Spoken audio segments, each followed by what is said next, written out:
News చూస్తున్నారు. శ్రీలంకలో కూడా యుద్ధం ఎఫెక్ట్ కనిపిస్తోంది. అక్కడ కూడా పెట్రోల్ డీజిల్ ధరలు భారీగా పెరిగిపోయాయి. ఎంత అంటే పెట్రోల్పై ఏకంగా 81 రూపాయలు పెరిగిపోయింది అక్కడ ధర, అండ్ డీజిల్పై 79 రూపాయలు పెంచింది అక్కడ ప్రభుత్వం. దీంతో లీటర్ పెట్రోల్ ధర 398 రూపాయలకు వెళ్ళిపోయింది. అండ్ అదే లీటర్ డీజిల్ ధర 382 రూపాయలకు చేరుకుందంటే అక్కడ పరిస్థితి ఏందో ఇట్టే అర్థమవుతుంది మనకి. అండ్ శ్రీలంక కరెన్సీ విషయం గురించి మాట్లాడుకుంటే ఎటువంటి ఇబ్బందులు ఎదుర్కొంటుందో మనకు అర్థమవుతుంది. అండ్ శ్రీలంక రూపీ ప్రస్తుతం ఇబ్బంది ఎదుర్కొంటున్న సందర్భం ఉంది. ఓకే, ఆ విషయం పక్కన పెడితే కార్లకు వారానికి 25 లీటర్లు, బైక్లకు 8 లీటర్లు మాత్రమే అనుమతిస్తోంది శ్రీలంక ప్రభుత్వం. కిలోమీటర్ల మేర బారులు తీరాయి వాహనాలు. రాత్రంతా బంకుల దగ్గరే వాహనదారులు నిరీక్షిస్తున్న సందర్భం. హర్ముజ్ జలసంధి మూసివేతతో ప్రపంచవ్యాప్తంగా ఇంధన సంక్షోభం నెలకొంది. యుద్ధం ఎఫెక్ట్ రాబోయే రోజుల్లో ఎలా ఉండబోతుందని చెప్పి ప్రపంచం ఆందోళన వ్యక్తపరుస్తున్న నేపథ్యంలో శ్రీలంక ఆ విజువల్స్ని ప్రతిబింబిస్తుంది, ఆ కష్టానికి చూపిస్తోంది ఎటువంటి కొరతను ఎదుర్కొంటుందనేది. యుద్ధం ఎఫెక్ట్ రాబోయే రోజుల్లో ఇండియాపై కూడా పడే అవకాశం ఉందా? ప్రస్తుతం దీని గురించి మాట్లాడుకుంటున్న క్రమం భారత వ్యాప్తంగా. ఇప్పటికీ గ్యాస్ ధరలు పెరిగిపోయాయి, పవర్ పెట్రోల్ ధరలు పెరిగాయి, అండ్ అలాగే డీజిల్ ధర కూడా కమర్షియల్ డీజిల్ గురించి మాట్లాడుకున్న సందర్భంలో ఆ డీజిల్ ధర కూడా పెరిగింది. అండ్ మన విషయం పక్కన పెడితే ప్రస్తుతం శ్రీలంకకు సంబంధించి మాట్లాడుకునే ప్రయత్నం చేద్దాం. శ్రీలంక మీద యుద్ధం ఎఫెక్ట్ చాలా గట్టిగా కనిపిస్తోంది. అసలు శ్రీలంక ఎవరి దగ్గర నుంచి ఎంత దిగుమతి చేసుకునే అవకాశం ఉంటుంది అనేది మాట్లాడుకునే ప్రయత్నం చేద్దాం. శ్రీలంక అఫ్కోర్స్ భారత్ మీద కూడా ఆధారపడుతుంది. శ్రీలంక కేవలం ఒక్కళ్ళ మీద మాత్రం ఆధారపడదు. మిడిల్ ఈస్ట్ మీద ఆధారపడింది, ఇండియా మీద కూడా ఆధారపడింది, రష్యా మీద కూడా ఆధారపడింది.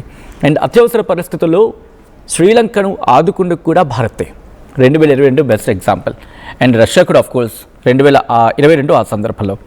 సో ఒకసారి డీటెయిల్గా మాట్లాడుకుందాం ఎవరి నుంచి ఎంత దిగుమతి చేసుకుంటూ ఉంటుంది శ్రీలంక అనేది. సో ఇప్పుడు శ్రీలంక పూర్తిగా ఆయిల్ దిగుమతుల మీద ఆధారపడే దేశం అని చెప్పుకోవడంలో అతిశయోక్తి లేదు ఇక్కడ. అయితే వాళ్ళంతా వాళ్ళగా అంటే స్వతంత్రంగా క్రూడ్ ఆయిల్ని ఉత్పత్తి చేయడం చాలా తక్కువ. అందుకే చాలా దేశాల మీద ఆధారపడుతుంది క్రూడ్ ఆయిల్ని, అలాగే రెడీమేడ్ పెట్రోలియం ప్రొడక్ట్స్ని కూడా దిగుమతి చేసుకుంటుంటుంది.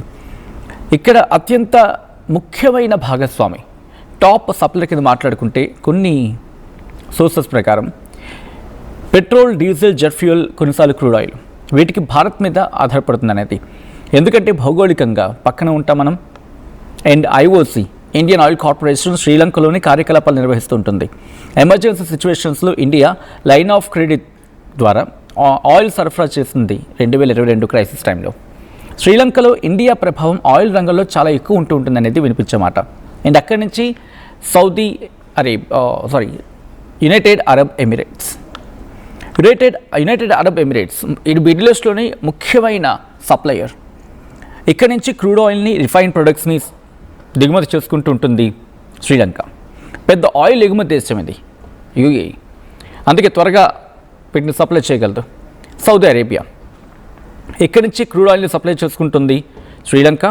ప్రపంచంలోని అతిపెద్ద ఆయిల్ ఎగుమతిదారుల్లో ఒకటిగా చెప్పుకుంటారు సౌదీ అరేబియాని. ఇక్కడ పెద్ద మొత్తంలో అలాగే దీర్ఘకాల కాంట్రాక్ట్స్ ఉంటాయి, ఒక స్థిరమైన సరఫరా ఉంటుంది. అండ్ కువైత్ చాలా చిన్నదైన పాత్ర పోషించిన ఇక్కడి నుంచి కూడా క్రూడ్ ఆయిల్ని దిగుమతి చేసుకుంటుంది శ్రీలంక. మిడిల్ ఈస్ట్ సప్లై చైన్లో కీలకమైన భాగం ఇక్కడది. అండ్ ఖతార్ ఇక్కడి నుంచి గ్యాస్ దిగుమతి చేసుకుంటుంది. అంటే ఇప్పటికీ గ్యాస్ క్రైసిస్ అనేది అంతగా పెద్దగా కనిపించట్లేదు శ్రీలంకలో యాజ్ ఆఫ్ నవ్, బట్ కొంతమేర అయితే మాత్రం ఉంది. కొన్ని పెట్రోలియం ప్రొడక్ట్స్ను కూడా ఇక్కడి నుంచి దిగుమతి చేసుకుంటూ ఉంటుంది శ్రీలంక ఖతార్ నుంచి. అండ్ రష్యా నుంచి ఇది ఎప్పటి నుంచి 2022 తర్వాత పెద్దగా మార్పు చోటు చేసుకుంది. ఇక్కడ డిస్కౌంట్లో క్రూడ్ ఆయిల్ని దిగుమతి చేసుకుంటోంది. సో ఇక్కడి నుంచి డిస్కౌంట్లోనే ఎందుకని మాట్లాడుకునే ప్రయత్నం చేద్దాం ఒక 1 minute. ఎందుకంటే తక్కువ ధరలో వస్తుంది. దాంతోపాటు పశ్చిమ దేశాల శాంక్షన్స్ ఉన్నాయి. ఇంకా రష్యా నుంచి చౌకగా వచ్చింది, అఫ్కోర్స్ భారత్ కూడా తీసుకుంది. సో భారత్ నుంచి ఎమర్జెన్సీ టైంలో కూడా శ్రీలంక తీసుకుంది. ఎందుకని భౌగోళికంగా చూసుకుంటే పక్కన ఉంటాం కాబట్టి ట్రాన్స్పోర్టేషన్ ఛార్జెస్ అంతగా ఉండవు కాబట్టి భారత్ నుంచి తీసుకుంది. అండ్ ఇంకా బిగ్గెస్ట్ ఎసెట్ ఏంటంటే వాళ్ళకి ఇండియన్ ఆయిల్ కార్పొరేషన్ అక్కడ కార్యకలాపాలు నిర్వహిస్తుంది శ్రీలంకలో, కాబట్టి వాళ్ళకి అది కూడా కలిసి వచ్చిన అంశం. సో ఎమర్జెన్సీ సిచ్యువేషన్లో భారత్ కూడా వాళ్ళకి సపోర్ట్గా వెళ్తుంది. అండ్ ఇప్పుడున్న క్రైసిస్ని అక్కడ ప్రభుత్వం అర్థం చేసుకుంది కాబట్టి ఏం చేసింది, ఫస్ట్ ఇనీషియల్గా పెంచే ప్రయత్నం చేసింది. గత 5-6 ఏళ్లుగా పోల్చుకుంటే శ్రీలంక చాలా దారుణమైన పరిస్థితుల్ని ఎదుర్కొందని చెప్పుకోవాలి. అక్కడ ప్రభుత్వం కూలిపోవడం విషయంలో కావచ్చు, ప్రజల నుంచి ఒక్కసారిగా నిరసన వెలువెత్తడం కావచ్చు, రోడ్ల మీద గ్యాస్ బండ్లు పెట్టి రోడ్డు మీద నించున్న సందర్భాలు, ఆంధ్రుడి దిగిన క్రమం, ఇవన్నీ కూడా అక్కడి నుంచి శ్రీలంక దిశనాయకి ఆయన నాయకత్వం వహించిన తర్వాత, మరి ముఖ్యంగా ఆ పీఠాన్ని శ్రీలంక అధ్యక్షుడిగా వచ్చిన తర్వాత పరిస్థితులు మారుతూ ఉన్నాయి. అండ్ సింగపూర్ నుంచి కూడా వీళ్ళు ట్రేడ్ చేసుకుంటూ ఉంటారు. సో శ్రీలంక చాలా కీలకమైన సిచ్యువేషన్ ఎదుర్కొంటోంది ఇప్పుడు. అటువంటి సందర్భం నుంచి మెల్లిమెల్లిగా బయటపడే ప్రయత్నం జరుగుతోంది. శ్రీలంక అధ్యక్షుడు అనురగ్ కుమార దిశనాయకి ఆయన అడుగుపెట్టిన తర్వాత కాస్త మార్పు చూపించే ప్రయత్నం చేస్తోంది. రైట్, ఇంకా అక్కడి నుంచి ముందు వెళ్ళే ప్రయత్నం చేస్తున్నప్పుడు ఇక్కడి నుంచి ఏం దిగుమతి చేసుకుంటుందంటే రిఫైన్డ్ పెట్రోల్, డీజిల్. సింగపూర్ ఒక ఆయిల్ ట్రేడింగ్ సెంటర్ లాంటిది. అక్కడ నుంచి వెంటనే కొనుగోలు చేయడానికి ఈజీగా ఉంటుందని చెప్పి. అండ్ శ్రీలంక రిఫైనరీ పాత్ర ఒకసారి మాట్లాడుకుందాం. మరి ముఖ్యంగా ఇక్కడ కూడా సపు గస్కంద ఆయిల్ రిఫైనరీ ఉంది. ఇక్కడ నుంచి క్రూడ్ ఆయిల్ని అంటే పెట్రోల్, డీజిల్గా మార్చడం జరుగుతుంది. కానీ కెపాసిటీ తక్కువ, అందుకే ఎక్కువగా రెడీమేడ్ ఫ్యూయల్ మనం అంటూ ఉంటాం కదా, పెట్రోల్ కానీ డీజిల్ కానీ, వీటిని దిగుమతి చేసుకుంటూ ఉంటుంది. Sri Lanka oil source middle east అంటే సౌదీ అరేబియా, యుఏఈ, కువైట్, ఇది ప్రధాన క్రూడ్ ఆయిల్. ఇండియా, సింగపూర్ అనేది రిఫైన్డ్ ఫ్యూయల్. రష్యా నుంచి కొత్త ఆప్షన్గా మాట్లాడుకుంటే చౌకగా ఆయిల్ కొనుగోలు చేయడానికి. కాబట్టి 3 ఆప్షన్స్ని పెట్టుకుంది ఇక్కడ. ఇంకా శ్రీలంకలో ఆయిల్ సప్లై నిర్వహించే సంస్థలు 2 ఉన్నాయి, Ceylon petroleum corporation and Lanka IOC అని చెప్పి. సో ఒక్క మాట సింపుల్గా చెప్పాలంటే శ్రీలంకకు సొంతగా ఆయిల్ అయితే లేదండి. మిడిల్ ఈస్ట్, ఇండియా, రష్యా మీద ఆధారపడుతోంది. అండ్ శ్రీలంక గురించి మాట్లాడుకుంటే ఇంకా డీటెయిల్గా యూఏఈ నుంచి 20 to 30% వాళ్ళు దిగుమతి చేసుకుంటారు ఆయిల్ని, క్రూడ్ ఆయిల్తో పాటు రిఫైన్డ్ ప్రొడక్ట్స్. మిడిల్ ఈస్ట్లో ముఖ్యమైన సప్లయర్ శ్రీలంకకి.